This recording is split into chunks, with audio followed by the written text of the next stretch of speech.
Halo semuanya, balik lagi di vlog. Setelah di video yang sebelumnya di part 1 udah saya kasih list komponen apa aja yang perlu kita beli atau perlu kita persiapkan sebelum kita ngerakit PC sendiri di rumah. Ya, di part 2 kali ini kita akan lebih detail bahas komponen-komponen tersebut. Di video kali ini kita akan bahas komponen yang sensitif untuk dipasangkan, yaitu prosesor, motherboard, dan RAM. Iya, prosesor, motherboard, dan RAM itu adalah komponen yang sangat sensitif banget untuk dipasangkan. Kalau salah satu aja nggak cocok, PC kalian mustahil akan bisa nyala dan tampil di monitor. Bahkan kalau kalian ngeyel tentang kompatibilitasnya, ujung-ujungnya kalian nggak akan bisa pasang. Misal kalian beli motherboard Intel, prosesornya AMD, nggak akan mungkin bisa dipasang karena soketnya udah beda. Oke, pertama kita bahas tentang prosesor. Di pasaran kali ini prosesor ada dua yang bisa kita beli, setidaknya ya. Itu ada Intel yang pertama, kedua ada AMD. Untuk AMD, beberapa tahun belakangan ini soketnya nggak berubah. AMD pakai AM4 dan HEDT-nya AMD, Threadripper pakai TR4, TR4.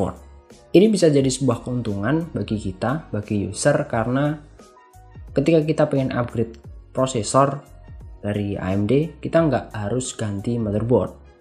Tapi perlu diingat juga kompatibilitas BIOS di motherboard harus kita perhatikan juga dari tiap-tiap brand. Apakah mendukung untuk upgrade CPU atau enggak. Untuk AMD, kalian bisa dapat core dan thread yang banyak kalau dibandingkan dengan Intel. Kita ngomong di range harga yang sama, misal 2 juta, 3 juta. Dengan harga yang sama, kalian kalau beli prosesor AMD, harusnya di era sekarang kalian bisa dapat core sama thread yang banyak. Sedangkan Intel, dari dulu sampai sekarang, minimal 2 atau 3 tahun sekali pasti ganti soket. Bahkan bisa tahunan, tiap tahun ganti soket. Ada yang dari 1155 lah, 1150, dan sekarang yang terbaru ada 1200. Kalau dibanding AMD, kebijakan Intel seperti ini untuk gonta-ganti soket tiap tahunnya mungkin akan membuat user jadi sedikit boros dan repot, karena setiap kali pengen ganti atau upgrade prosesor harus upgrade juga motherboardnya. Core dan thread untuk prosesor Intel di harga atau di kelasnya mungkin kalian nggak bisa dapat sebanyak ketika kalian beli atau memilih prosesor AMD. Tapi perlu diingat, di Intel mereka nggak cuma jualan core sama thread. Di Intel ada yang namanya fitur quick sync ya, yang mana itu akan membantu banget buat kita yang sering encoding video, seperti contoh kalau kalian lagi streaming. Selain itu, untuk Intel performa single core-nya terhitung kencang. Oke, stop. Ini bukan komparasi antara Intel sama AMD. Oke, stop sampai di sini dulu. Kita mau bahas tentang prosesornya aja ya. Jadi terserah kalian, kalau kalian butuh single core yang kencang, butuh fitur quick sync ya kalian beli Intel. Kalau kalian butuh core sama thread yang banyak, kalian silahkan beli AMD. Terserah kalian. Buat kalian yang mau beli AMD, untuk entry level kalian bisa cari Athlon atau A-series. Terus naik dikit ada Ryzen yang udah ada integrated GPU-nya. Itu ada 3300G, 3400G. Naik lagi ke level berikutnya untuk Ryzen yang nggak ada IGP-nya, ada 3300X. Terus Ryzen 5 5600X, Ryzen 7 5800X, atau bahkan Ryzen 9 kalau kalian pengen yang luar biasa prosesornya. Ada Ryzen 9 5900X. Kita nggak akan bahas HEDT Threadripper di sini karena ya kita hanya akan bahas tentang rakit PC yang mainstream aja. Untuk Intel kalian bisa beli untuk entry level kalian ada Intel Pentium, Celeron. Naik dikit ada buat udah masuk di ranahnya Core i-series, ada Core i3. Bisa beli i3 8100, 900 atau ya sekarang 10100, 11100, atau mau naik lagi ke level i5 ada 9600, 9600K kalau yang nggak ada IGP-nya, yang 9400F, terus juga ada 11600K, atau pengen i7 bahkan i9 sekalipun. Kalau kalian pengen i9 ya monggo, performanya luar biasa. Oke, untuk prosesor saya kasih sedikit catatan. Untuk AMD ya, kalau kalian nemuin di pasaran ada prosesor AMD misal Ryzen 3200G, 3400G, di belakangnya ada kode G, itu berarti udah ada integrated GPU-nya. Sedangkan untuk Intel, kalau yang di belakangnya ada huruf F, itu berarti nggak ada GPU-nya. Kalau Intel yang di belakangnya ada K, itu berarti seri prosesor yang bisa untuk di overclock, multiplier-nya udah di unlock sama Intel. Kenapa saya kasih catatan untuk urusan pengkodaan nama ini? Karena ini ada hubungannya dengan komponen lain, yaitu GPU atau VGA. Jadi kalian nggak akan bisa nyalain komputer kalian kalau prosesor kalian nggak ada integrated graphic card tanpa memasang GPU. Jadi kalau prosesor kalian seri F di Intel, kalian harus pasang graphic card. Kalau enggak akan tampil. Tapi kalau kalian beli prosesor misal AMD yang belakangnya ada G-nya, atau kalian beli Intel dengan kode prosesor misal i5 9600 gitu kan, atau 9600K, itu di dalamnya udah ada IGP-nya, udah ada integrated GPU-nya, kalian nggak usah pasang IGP, udah bisa nyala, udah bisa tampil di monitor. Prosesor beres, kita lanjut ke komponen selanjutnya, yaitu motherboard. Ya, untuk milih motherboard kalian pastikan dulu kalian mau pakai prosesor apa. Kalau kalian pakai prosesor Intel, beli motherboard Intel. Kalau kalian pakai prosesor AMD, beli motherboard AMD. Untuk motherboard AMD sekarang ini rasanya jauh lebih mudah cara pemilihannya, karena soketnya ya udah AM4 gitu kan. Kalau mau AEDT ya TR4, udah gitu aja. Beda dengan Intel yang wah luar biasa sekali soketnya untuk sekarang. Dari 1155 ada 1151, 1151V2, 1150, dan sekarang yang paling terbaru ada 1200. Belum lagi seri AEDT-nya ada 2011 sama 2066. Jadi kalian pastikan dulu mau pakai prosesor apa sebelum beli motherboardnya. Oke, langsung aja contoh. Misal kalian beli Core i5 10400, kalian harus pakai motherboard dengan soket 1200. Yang mana itu ada di chipset seri 4 sama 5 kalau di Intel ya. Untuk seri 4 kalian bisa pakai H410, terus ada B460, dan high-end-nya di Z490. Kalian bisa pakai 3 motherboard itu, 3 chipset itu di banyak brand motherboard. Silahkan cari aja. Atau kalau mau pakai seri 5 juga bisa, yang terbaru ada H510, ada B560, atau high-end-nya Intel ada Z590. Catatan untuk motherboard di Intel, untuk motherboard seri tertinggi yaitu seri Z itu mengizinkan kalian, atau istilahnya kalian diberikan fitur untuk overclocking. Kalian bisa overclock prosesor kalian asal prosesor kalian seri K, misal 9600K atau 10600K atau 11600K. Itu bisa di overclock multipliernya. Kalau non K ya nggak bisa di overclock multipliernya. Kalau mau di overclock ya bisa maksa, nanti di bus speednya bisa di overclock. Dan tenang aja, RAM-nya juga masih bisa di overclock kalau pakai seri Z. Lalu contoh untuk AMD, misal kalian punya Ryzen 9 5900X, katakanlah seperti itu. Kalian harus pakai soket AM4. Kalian nggak bisa pakai FM2 atau AM3 AM3 udah jadul banget ya. Atau bahkan kalian nggak bisa pasang 5900X kalian di motherboard AEDT yang pakai TR4. Harus pakai soket AM4, yang mana itu ada di seri 3, 4, sama 5 untuk chipsetnya. Chipset seri 3, seri 4, sama 5. Itu untuk chipset serinya AMD. Secara teoritis karena AMD nggak pernah gonta-ganti soket, kalian bisa pakai semua lini motherboard untuk pasang 5900X kalian. Bisa di B350, X370, terus di seri 4 ada B450, B550 gitu kan.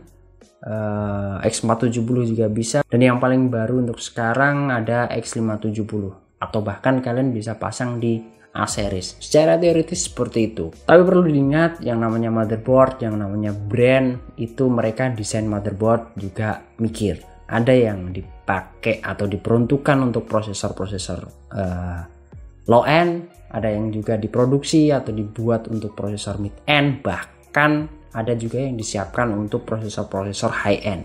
Dengan ya kita tahu prosesor high end pasti minta daya dan pendinginan yang ekstra.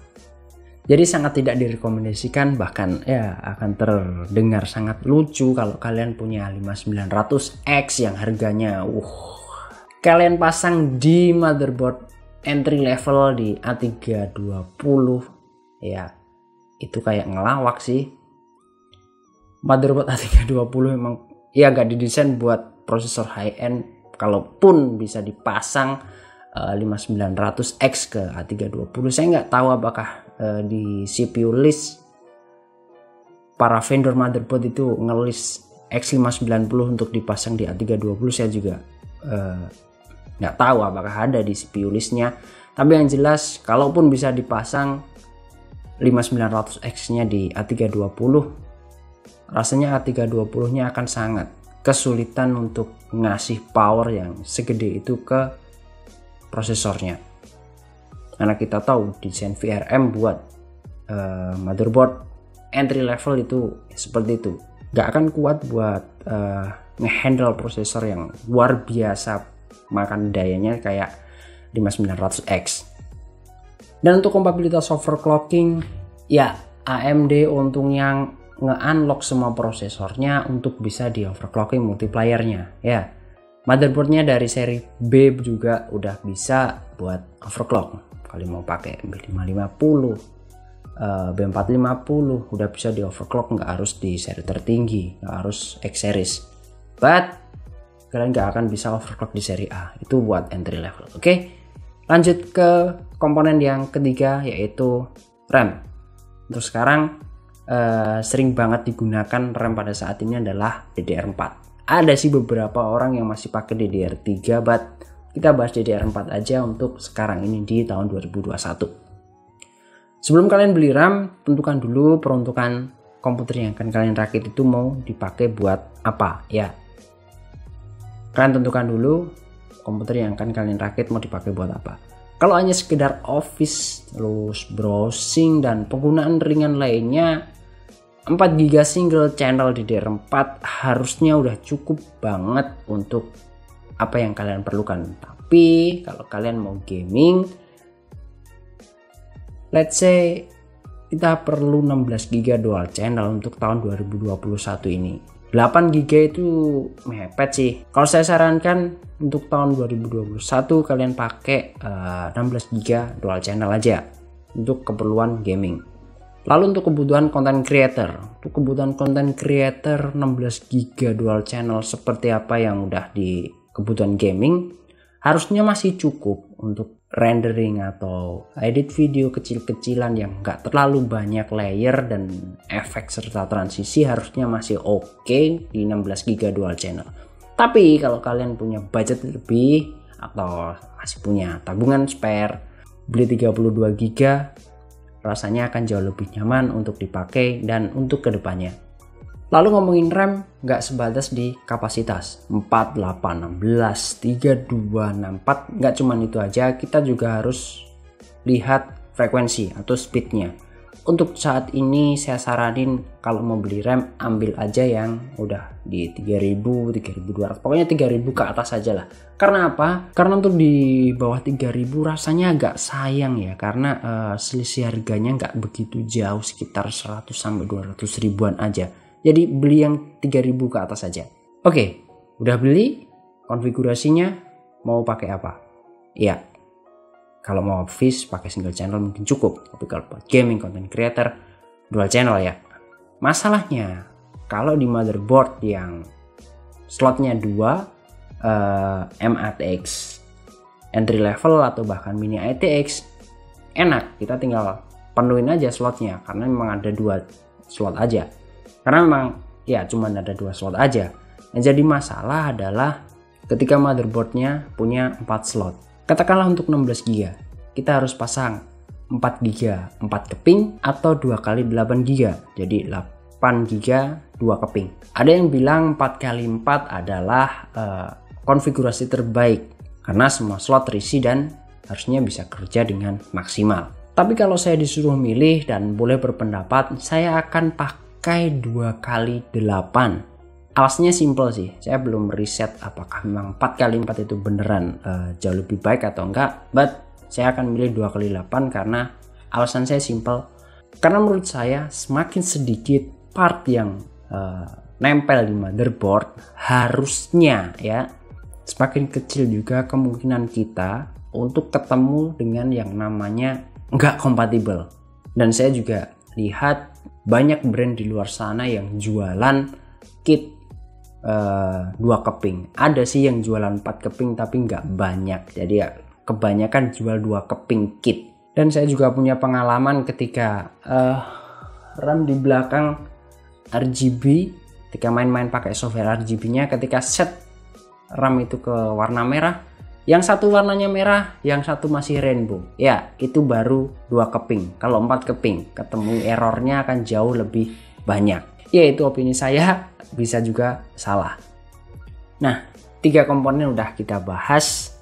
Kalau kalian masih ragu dengan kompatibilitas ketiga komponen tersebut ya, antara prosesor, motherboard, dan RAM, dimana itu komponen sangat krusial banget dan saling berhubungan satu sama lain untuk menjalankan sistem kalian. Sebelum beli, kalian lihat aja dulu di website resminya motherboard yang kalian pengen beli. Ya, kalian bisa lihat di sana. Di bagian support di web resminya itu hopefully di sana akan ada CPU support list, terus RAM, memory support list, terus juga bahkan untuk storage di beberapa motherboard, di beberapa brand juga ada listnya, ada SSD listnya sama M.2 listnya. Itu ada kompatibilitasnya di sana, brand udah nyoba satu-satu. Oke, jadi itu tadi video tentang pembahasan prosesor, motherboard, dan RAM. Semoga kalian gak bingung dengan penjelasan di atas tadi. Dan kita akan lanjut bahas tentang storage, power supply, VGA, dan casing. Saya Imam, kita ketemu di video selanjutnya.